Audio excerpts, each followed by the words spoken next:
नशीन पर बैठे मेरी जमात की रुखवा माफी चाहता हूँ, आने में देर हुई। देर कोई जलसों में पहुंचने के लिए देर करता है तो मैं आपके स्टेज पे पहुंचने में देर हुई, उसके लिए मैं आप तमाम से माफी चाहता हूं। लेकिन जैसे ही अभी मुझे बुलाया गया है तो ये कहा कि भूला भटका अगर घर आ जाए तो सुबह का लौटा शाम को आया तो उसे भूला नहीं कहते। यकीनन मैं जमात का हूं, जमात का था और मेरी आखिरी सांस तक इंशाअल्लाह जमात का ही रहूंगा।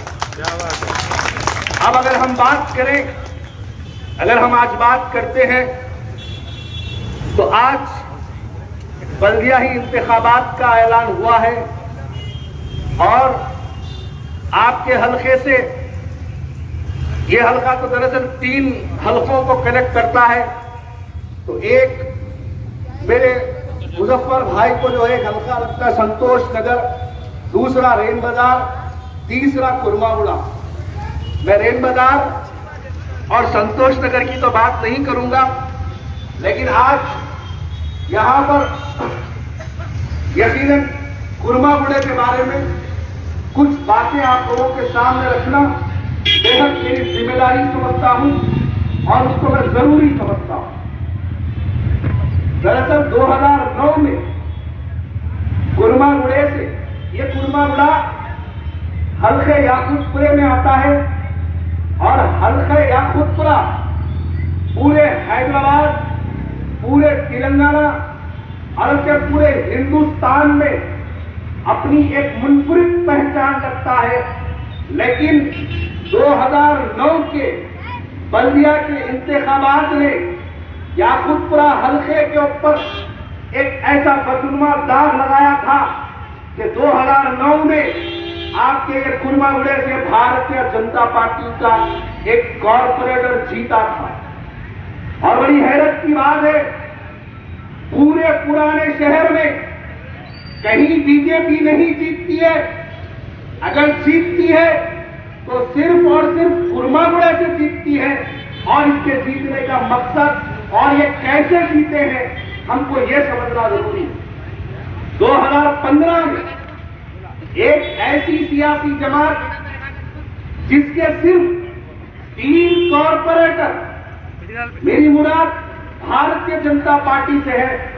भारतीय जनता पार्टी ने 2015 के जब इंतखाबात का ऐलान हुआ, उसके बाद जब नताए गए तो बीजेपी को सिर्फ जीएचएमसी में 3 कॉर्पोरेटर जीत के हासिल हुए थे। लेकिन क्या बात, अचानक 5 साल के अंदर आज भारतीय जनता पार्टी के अज़ाइम इस बुलंदी पर है कि वो कहते हैं कि यहां से जीएचएमसी से 75 से ज्यादा सीटें कामयाब करेंगे, मेयर और डिप्टी मेयर उनका होगा।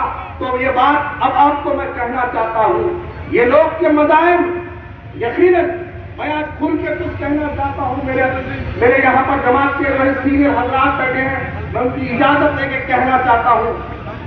मैंने कुछ साल कांग्रेस पार्टी में गुजारे हैं और जब मैं कांग्रेस पार्टी का एक मेंबर, एक लीडर, एक वर्कर बनकर काम कर रहा था तो भारतीय जनता पार्टी को पुराने शहर में रोकने की कोई पॉलिसी कांग्रेस पार्टी के पास नहीं थी। हम ये समझते थे कि बीजेपी को रोकेंगे कांग्रेस वाले, लेकिन कांग्रेस वालों के पास ऐसी कोई स्ट्रैटेजी नहीं है, ऐसा कोई प्लान नहीं है कि पुराने शहर के अंदर वो बीजेपी को रोके। तो मैं अपने दिल में अपने आप से मैं एक सवाल करा, क्या मेरा इस वक्त ये कांग्रेस पार्टी के साथ होना वाजिब है या फिर हिंदुस्तान के एक मुसलमानों के साथ? मुस्तफा साहब ने मुस्तफा साहब को जमात में शमूलियत कल शमूलियत दी है और ये दिल्ली बन के बहुत प्रिय वर्कर ने सदर साहब ने कल इस्तेमाल, जब सदर साहब ने इस्तेमाल कर लिया मैं समझता हूँ जमात के सदर का हुक्म मान के इस्तेमाल करेगा, माफ करो। तो मैं कह रहा था कि आज कांग्रेस पार्टी के पास ऐसा कोई प्लान नहीं है कि पुराने शहर के अंदर वो बीजेपी को रोकने का कोई काम करे।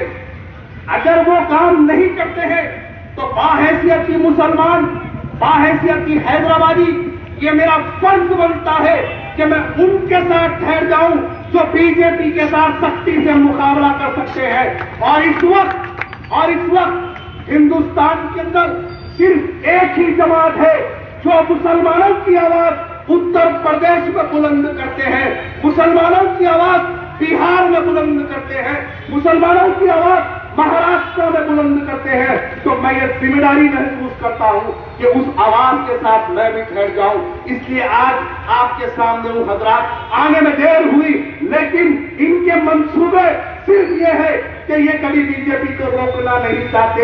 ऐ मेरे मुसलमान भाइयों, जब ये नहीं रोक सकते तो आपको और हमको सबको अपने आपसी इंतशार को दूर करना होगा और बीजेपी का मुकाबला करने हमें आपसी नाइतबागियों को खत्म करना होगा, आपसी रंजिशों को खत्म करना होगा और इत्तेहाद के लिए हम सबको एक साथ ठहरना होगा, तभी हम इनका मुकाबला कर पाएंगे। दरअसल कहने के लिए तो बहुत सी बातें हैं, लेकिन मुजफ्फर भाई आज यहाँ पर संतोष नगर के कॉर्पोरेटर बैठे हैं। मुजफ्फर भाई 2009 में कुर्मागुड़ा से इन्होंने एमआईएम के कैंडिडेट के हैसियत से इन्होंने इलेक्शन लड़ा, ये इलेक्शन भी हार गए। इनके इलेक्शन हारने का जो था, मैं समझता हूँ 112 वोटों से 111 वोटों से मुजफ्फर भाई कुर्मागुड़ा की सीट हार चुके थे। अब आप समझिएगा कि मुजफ्फर भाई क्यों हारे। एक हमारे हैदराबाद की एक छोटी सी जमात है, उस जमात का एक उम्मीदवार मुसलमान की शक्ल में इनके मुकाबले में डाला गया था।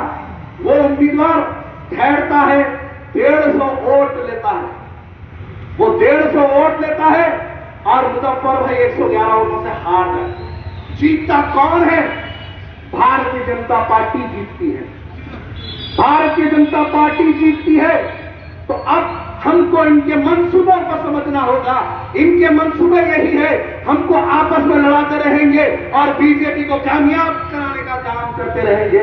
यहाँ बहुत सारे बड़े बड़े मुखबिर को मैं देख रहा हूँ, लेकिन बहुत दिन बाद देख रहा हूँ। वजाहत भाई अभी तशरीफ लाए हैं, मैं वजाहत भाई को सलाम पेश करता हूँ। लेकिन हजरात, अब इस वक्त हमको अपने इंतजार में अपनी आपसी जो है नाइतफाकिया है, उस नाइतफाकियों को खत्म करना होगा और एक ऐसी आवाज का साथ देना होगा जो आवाज पार्लियामेंट में गूंजती है, जो आवाज जो दिल्ली में गूंजती है, जो आवाज उत्तर प्रदेश में गूंजती है, जो आवाज बिहार में गूंजती है, और वैसी आवाज का नाम है बैरिस्टर असदुद्दीन अवैसी साहब। आप उनके हाथ को मजबूत करिए। और मैं यहाँ खैर के ओपन बात कहता हूँ कि बीजेपी का तो छोड़ो, ये लोग आज बड़े बड़े मंसूबे बता रहे हैं, लेकिन इंशाअल्लाह ताला बाहैसियती एक छोटा सा मजलिसी रुकन मैं ये बात कह रहा हूँ कि अगर पुराने शहर की गलियों का दौरा ना कराया इलेक्शन के दिन, तो इंशाअल्लाह ताला मैं मस्जिद का वर्कर हूँ, इनको बताऊंगा कुर्मागुड़ा के अंदर इलेक्शन कैसे लड़ा जाता है। इंशाअल्लाह इनको जवाब देके रहेंगे और भारतीय जनता पार्टी को सपोर्ट करेंगे। शुक्रिया।